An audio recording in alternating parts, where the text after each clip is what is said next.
नमस्ते dear students. International relations की अपनी इस सीरीज़ में आज मैं लेकर के आया हूँ आपके लिए लेबनान और बेरूट में हाल ही में हुए एक्सप्लोजन्स के बारे में। इस वीडियो में हम लेबनान के बारे में भी थोड़ी बेसिक इन्फॉर्मेशन जानेंगे और साथ ही साथ बेरूट में जो धमाका हुआ उसका रीज़न क्या था और उसके आगे के मायने क्या हैं, इसको समझने की कोशिश करेंगे। मेरा नाम है ऋषि मिश्रा और हम इस वीडियो को अब शुरू करते हैं। Let us see the whole reason and the cause behind this explosion. So आप स्क्रीन पर देख सकते हैं बेरूट की ये दो दुर्दांत तस्वीरें, जिसको देख करके ही ये पता चल रहा है कि कितने मैसिव स्केल पर आप इससे निकले हुए धुएं को देख सकते हैं कि कितने मैसिव स्केल पर यहाँ पे डिवास्टेशन हुआ है। तो यदि हम इसके एक्सप्लोजन्स की कहानी पर चलें तो ये पूरा का पूरा एक्सप्लोजन डेटोनेशन की वजह से हुआ, जिसमें 2750 टन का ammonium nitrate. So what is ammonium nitrate? जो केमिस्ट्री बैकग्राउंड के हैं उनको ये अच्छे से पता होगा, साइंस बैकग्राउंड वालों को। ये केमिकल कंपाउंड होता है जिसका इस्तेमाल बेसिकली फर्टिलाइजर्स के लिए और बॉम्ब्स के लिए होता है। It's a highly explosive chemical, okay, and the chemical formula for the same is NH4NO। ये यहाँ के वेयर हाउस में, बेरूट जो यहाँ की राजधानी है लेबनान की, इसके वेयर हाउस में जो डॉक है, यहाँ पे एक कार्गो शिप को 2014 में पकड़ा गया था। अब ये पूरी की पूरी कहानी क्या है, इस पे हम थोड़ी सी चर्चा कर लेते हैं। हुआ ये कि 2014 में जॉर्जिया से निकला हुआ एक कार्गो शिप जो कि मोज़ाम्बिक जा रहा था। जॉर्जिया आपको पता ही है, ब्लैक सी से सटा हुआ एक देश है जो कि नॉर्थ में पड़ेगा लेबनान के, और मोज़ाम्बिक जो कि साउथ में है और अफ्रीका का एक देश है, वहाँ पे जा रहा था। इस शिप में एक टेक्निकल एरर होने की वजह से इसे रोका गया बेरूट में। तो बेरूट में जब इसे रोका गया और यहाँ पे इतनी बड़ी मात्रा में अमोनियम नाइट्रेट मिला तो इस शिप को कन्फिस्केट कर लिया गया। अब जो ये शिप के मालिक थे, इन्होंने क्या किया कि एक केस किया लेबनान में, और जब इनको ये बात समझ में आ गई कि हम इस शिप को तो रिकवर कर नहीं सकते, तो इन्होंने सिंपली इसे अबेंडन कर दिया। अब प्रॉब्लम ये हुई कि उस समय की जो पोर्ट की अथॉरिटीज़ थी, उन्होंने सोचा कि हम इस पूरे के पूरे मटेरियल को अभी यहाँ पे स्टोर करके रखते हैं, बाद में हम इसका ऑक्शन कर देंगे।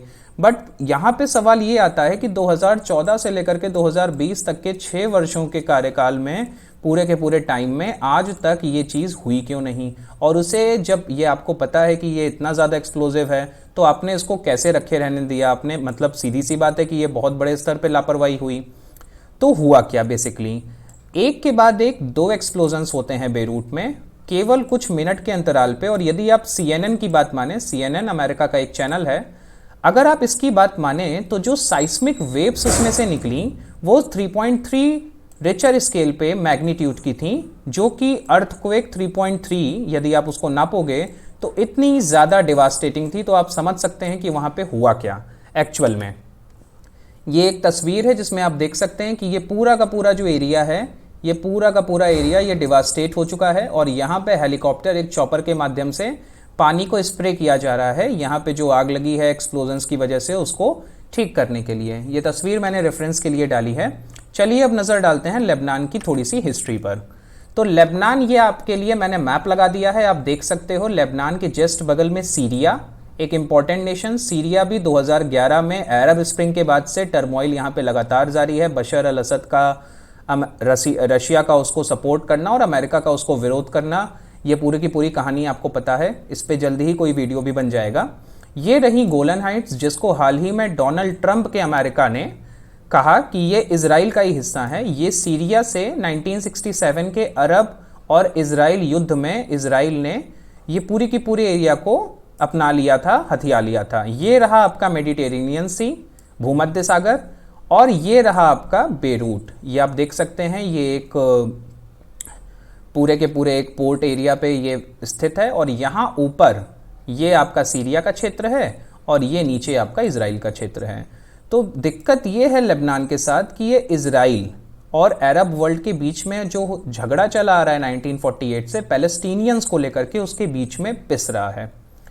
सबसे पहले हिस्ट्री ऑफ लेबनान यदि हम देखें तो ऑटोमन साम्राज्य, आपको सबको पता है, ऑटोमन साम्राज्य जिसने मिडिल ईस्ट और नॉर्थ अफ्रीका के साथ साथ सदर्न और ईस्टर्न यूरोप के एक बड़े हिस्से पे काफ़ी वर्षों तक राज किया। तो 16th सेंचुरी में लेबनान को इन्होंने जीता और 400 वर्षों तक ये इनके कंट्रोल में रहा, फर्स्ट वर्ल्ड वॉर होने तक। और फर्स्ट वर्ल्ड वॉर के बाद आपको पता है 3 अंपायर का पतन हुआ। पहला था हैब्सबर्ग अंपायर, दूसरा था रशियन अंपायर, रशिया के जार के साथ क्या हुआ सबको पता है, और तीसरा था ऑटोमन अंपायर। तो ये 3 अंपायर का काल बन के निकल के आई पहली world war. First world war के बाद क्या हुआ कि ब्रिटेन और फ्रांस ने मिलकर के ये पूरा का पूरा जो मिडिल ईस्ट और वेस्ट एशिया का एरिया है इसको अपने कब्जे में ले लिया। फ्रांस के कब्जे में लेबनान और सीरिया का ये क्षेत्र आया, जो जर्मनी के फ्रांस पे अटैक करने तक एक रूप से फ्रांस का प्रोटेक्टोरेट स्टेट बना रहा सेकेंड वर्ल्ड वॉर के समय। तो सेकेंड वर्ल्ड वॉर की ड्यूरेशन थी 1939 को सितंबर 1 was the date when Germany attacked over Poland, marking the beginning of the Second World War, the most devastating part of our history, of world history. तो अब इस country के थोड़े से dynamics देखते हैं। यदि यहाँ पे आप पॉपुलेशंस देखें तो यहाँ पे 54% मुस्लिम्स हैं, जिनमें शिया और सुन्नी दोनों हैं। 41% यहाँ की पॉपुलेशन क्रिश्चियंस है और 5% यहाँ पे ड्रूज हैं। ड्रूज भी एक तरह का एब्राहमिक रिलीजन है, जिसको बेसिकली यहाँ के लोग फॉलो करते हैं, जो यहाँ के मूल निवासी हैं, इंडिजिनस पीपल हैं, काफ़ी लंबे समय से यहाँ पे रहते चले आ रहे हैं, और ये एक मोनोथीस्टिक रिलीजन है।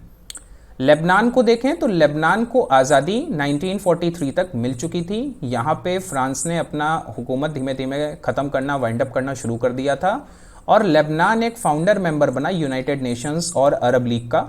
दोनों की दोनों संस्थाएं 1949 में बनी। नॉन अलाइनमेंट मूवमेंट, जी हाँ, जिसके जो हॉलमार्क हैं, जो 3 नेता हैं, उसमें भारत के पंडित जवाहरलाल नेहरू जी भी थे, और OIC यानी कि ऑर्गेनाइजेशन ऑफ इस्लामिक कॉरपोरेशन, जो बनता है 1969 में। तो ये तीनों का फाउंडिंग मेंबर लेबनान बना। लेबनान के बारे में और जानने की कोशिश करें उसके पहले हम ये एक मैप मैंने आपके रेफरेंस के लिए लगाया है, आप इसमें देख सकते हो। ये पूरा का पूरा जो क्षेत्र आपको दिख रहा है, ये कभी ना कभी किसी ना किसी समय हिस्ट्री में फ्रांस की कॉलोनी रही। तो यदि आप इसमें भारत का क्षेत्र देख रहे हो, आपको चंद्रनगर यनम दिख रहा है और ये पौंडीचेरी दिख रहा है, तो आपको पता है पौंडीचेरी, आज का पुडुचेरी, ये यनम, माहे और कराईकल, ये तीनों की तीनों फ्रेंच की कॉलोनीज थी। तो आप इसमें ये यहाँ पे देख सकते हो, ये जो लेबन का क्षेत्र है ये फ्रेंच में लिखा हुआ है, इसलिए ये आपको लेबन आप पढ़ सकते हो। ये पूरा का पूरा लेबनान फ्रांस की कॉलोनी था और फ्रांस का ही एक हिस्सा था। ये मैंने रेफरेंस के लिए लगाया है, जिनको ज़्यादा जानकारी चाहिए वो इसको देख सकते हैं। ये अमेरिका और कनाडा का क्षेत्र जो एक समय फ्रांस का था। बेरूट द कैपिटल, तो बेरूट यहाँ की जो राजधानी है उसके बारे में थोड़ा सा जान लेते हैं। बेरूट को ज्यूवेल ऑफ द मेडिटेरेनियन कहा जाता है, यानी कि भूमध्य सागर का एक नगीना, एक हार, और हेवन ऑफ लिबरलिज्म। तो बेसिकली है क्या स्टोरी कि अरब वर्ल्ड में जितने भी देश हैं, आपको पता है वो बहुत ही ज़्यादा रेडिकल देश हैं, वो आज भी पुरानी परंपराओं को मानने वाले देश हैं। आपको पता है ईरान और सऊदी अरब में क्या हाल है, इराक में क्या होता है, यमन में क्या होता है।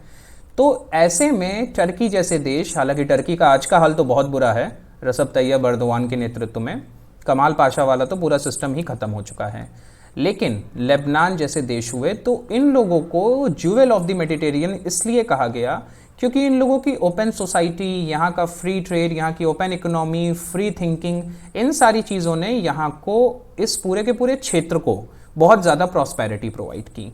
हालांकि यहाँ की जो ब्लडी सिविल वॉर चली जा रही है उसके बाद से इस पूरे के पूरे सिटी ने अपनी प्रेस्टीज खो दी है।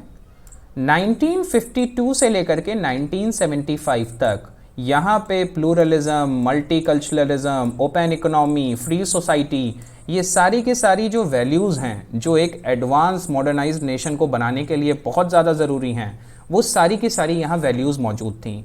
यहाँ पे विमेन को इक्वल राइट्स थे। जी हाँ, एक वेस्ट एशियन नेशन में अगर विमेन को इक्वल राइट मिल रहा है तो ये सोचने वाली बात है। और इसकी तुलना फ्रांस से होती थी, बिकॉज फ्रांस इसका कॉलोनियल मास्टर था, और बेरूट को हमेशा पेरिस ऑफ द ईस्ट कहा जाता था। पेरिस ऑफ द ईस्ट यानी कि पूरब का पेरिस। तो फ्रांस की राजधानी पेरिस जो है वो पेरिस ऑफ द वेस्ट है, और इसे पेरिस ऑफ द ईस्ट कहा जाता था। द सिविल वॉर, तो यहाँ की सिविल वॉर पूरी की पूरी क्या कहानी थी? देखिए, हुआ ये कि जो लेबनान है ये बलि का बकरा बन गया। I am using this word, I am using this phrase, बलि का बकरा। तो हुआ ये कि लेबनान 1947 की चाहे 1948 में इजराइल और पैलेस्टीन नाम के दो देश बनने थे। यूएन की कन्वेंशन के हिसाब से दो देश बनने थे। अब इजराइल तो बन गया लेकिन पैलेस्टीन नहीं बन पाया। तो पैलेस्टीन के ना बनने के कारण जो पूरा का पूरा अरब वर्ल्ड था वो बहुत ज़्यादा नाराज़ था इजराइल से। तो एक वॉर तो 1948 में हुई, उसमें भी काफ़ी नुकसान हुआ, और 1967 में जो 6 देशों ने मिल करके अरब वर्ल्ड के इकट्ठे हमला किया था इजराइल के ऊपर, उसमें बेरूट में क्या हुआ, चूंकि इसकी बॉर्डर शेयर होती है इजराइल के साथ, इसकी बॉर्डर लेबनान की पूरी शेयर होती है, इजराइल इसके साउथ में है। तो जो सदर्न लेबनान का हिस्सा है, ये जो सदर्न लेबनान का हिस्सा है, यहाँ पे क्या हुआ, सदर्न लेबनान का हिस्सा, यहाँ पे क्या हुआ कि बहुत बड़ी मात्रा में पैलेस्टीनियंस आकर के, चूंकि वहाँ से उनको भगाया जा रहा था, उनको मारा जा रहा था, तो वो यहाँ पे आकर के बसने लगे। हालांकि आज भी इनको सिटीजन के रूप में कोई भी राइट्स नहीं मिले हैं। The same way in which illegal Bangladeshis are living in India, or in the same way as the Rohingyas are living in Bangladesh, they are living in Bangladesh without any rights. So जब आप एक alien citizen बन जाते हो, आप ऐसे refugee बनते हो और आपको भागना पड़ता है, तो आपकी कोई भी इज्जत नहीं रह जाती है। उस समय जो पैलेस्टीनियन मूवमेंट चल रही थी, यानी कि पैलेस्टीन एक सेपरेट कंट्री बनाने के लिए उसके हेडक्वार्टर्स के रूप में लेबनान ने काम किया। लेबनान की राइट विंग पार्टी, जिसका वो साथ दिया अमेरिका ने, ये पूरा का पूरा हम आपको बता रहे हैं कोल्ड वॉर का ड्यूरेशन। कोल्ड वॉर का ड्यूरेशन, कोल्ड वॉर आप सबको पता है 1945 से लेकर के 1991 तक चली, एक पूरी की पूरी वैचारिक मतभेद की लड़ाई थी यूएस और यूएसएसआर के बीच में। तो यूएसएसआर जो है वो उस समय लेफ्ट विंग पार्टीज के साथ था और अमेरिका राइट विंग पार्टीज को बैक कर रहा था। अभी हाल ही में पिछले वर्ष लेबनान में मेजर प्रोटेस्ट हुए हैं और यहाँ का जो पॉवर्टी रेट है वो 33% तक आ चुका है, यानी कि लेबनान की टोटल पॉपुलेशन के 33% लोग आज पॉवर्टी में हैं। लेबनान्स फ्रैक्चर्ड पॉलिटिक्स, तो यहाँ की पॉलिटिक्स के डायनामिक्स इतने ज़्यादा गड़बड़ हैं कि यहाँ पे एक यूनिलैटरल, एक ऐसा कोई लीडर आज तक निकल करके नहीं आया जो इस पूरे के पूरे देश को फिर से रिवाइव कर सके, यहाँ की इकोनॉमी को रिवाइव कर सके, यहाँ की सोसाइटी को फिर से खड़ा कर सके। लेबनान में एक अनरिटन नेशनल पैक्ट है, ये एक कानून है बेसिकली, जिसमें एक आप इसे कॉन्स्टिट्यूशन मान सकते हो लेबनान का। 1943 में ये लिखा गया था, immediately after the French withdrawal during the second world war. तो यहाँ पे ये चीज़ मैंडेटरी की गई है कि यहाँ का जो प्रधानमंत्री होगा वो हमेशा एक सुन्नी मुस्लिम होगा, यहाँ की पार्लियामेंट का जो स्पीकर होगा वो एक शिया मुस्लिम होगा, यहाँ का जो प्रेसिडेंट होगा वो एक क्रिश्चियन होगा, और डेप्यूटी स्पीकर पार्लियामेंट का और साथ ही साथ जो डेप्टी प्रधानमंत्री होगा वो एक ग्रीक ऑर्थोडॉक्स होगा। तो आप समझ सकते हो ये कितना ज़्यादा कॉम्प्लिकेटेड है कि स्पीकर जो पार्लियामेंट का है वो शिया मुस्लिम होगा, प्रधानमंत्री जो है वो सुन्नी मुस्लिम होगा, राष्ट्रपति जो है वो ईसाई होगा, डिप्टी स्पीकर पार्लियामेंट का और deputy prime minister Greek Orthodox होंगे।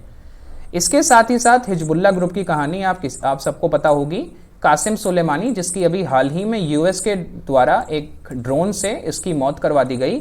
ये IRG, so what is IRG? IRG means Iranian revolutionary guards, ठीक है, ईरान के क्रांतिकारी गार्ड्स। ईरान की जो रेवोल्यूशन हुई उसके बाद से उस रेवोल्यूशन को बचाए रखने के लिए जो पूरी की पूरी जिम्मेदारी है वो इन गार्ड्स के पास है, और इसका हेड था कासिम सुलेमानी।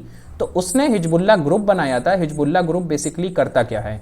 हिजबुल्ला ग्रुप लगातार इजराइल में जो पैलेस्टीनियन कॉज है उनको सपोर्ट करता है, बिकॉज ईरान और इजराइल के बीच की 36 का आंकड़ा उनका हमेशा रहता है। तो इनकी पुरानी दुश्मनी है, ईरान और इजराइल एक दूसरे की एग्जिस्टेंस को अपने लिए खतरा मानते हैं, और इसीलिए हिजबुल्ला ये ग्रुप जो बना, इसकी वजह से कोवर्ट अटैक्स किए जाते हैं। कोवर्ट मतलब छुपे हुए अटैक्स किए जाते हैं, जिससे अनरेस्ट हो जाता है इस पूरे के पूरे क्षेत्र में, और यहाँ पे पीस और स्टेबिलिटी को अचीव करना, एस्टैब्लिश करना और ज़्यादा कठिन हो जाता है। तो ये पूरा का पूरा हिजबुल्ला की कहानी जो है वो भी आप समझ चुके हैं। ब्लास्ट एंड आफ्टरमैथ, तो आज का जो ये ब्लास्ट हुआ, इसके बाद आज ही खबर आई है कि फ्रांस के राष्ट्रपति इमैनुअल मैक्रोन बेरूट की आज अपनी यात्रा पे जाएंगे। तो ये बहुत ही अच्छी यात्रा मानी जा सकती है, बिकॉज फ्रांस इनके कॉलोनियल मास्टर्स रह चुके हैं। फ्रांस का कब्जा था एक समय लेबनान पे, और ये सॉलिडेरिटी दिखाने चाह रहे हैं कि हम आपके साथ हैं। ग्लोबल लीडर्स, चाहे वो यूके के बोरिस जॉनसन हो, ऑस्ट्रेलिया के स्कॉट मॉरिसन, भारत के नरेंद्र मोदी, जर्मनी के एंजेला मार्केल या यूएस के डोनाल्ड ट्रंप, सबने अपनी तरफ से ऑफर किया है कि वो सपोर्ट देंगे, असिस्टेंस देंगे और रीबिल्ड करने के लिए लेबनान को एक ज्वेल के रूप में दोबारा पूरी की पूरी मदद करेंगे।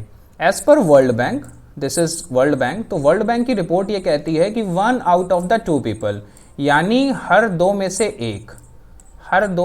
एक व्यक्ति जो है वो पावर्टी लाइन के नीचे जा चुका है लेबनान में। तो ये बहुत ही ज़्यादा सीरियस बात है, जिसका मतलब है कि 50% लोग यहाँ के पावर्टी रेखा से नीचे जा चुके हैं।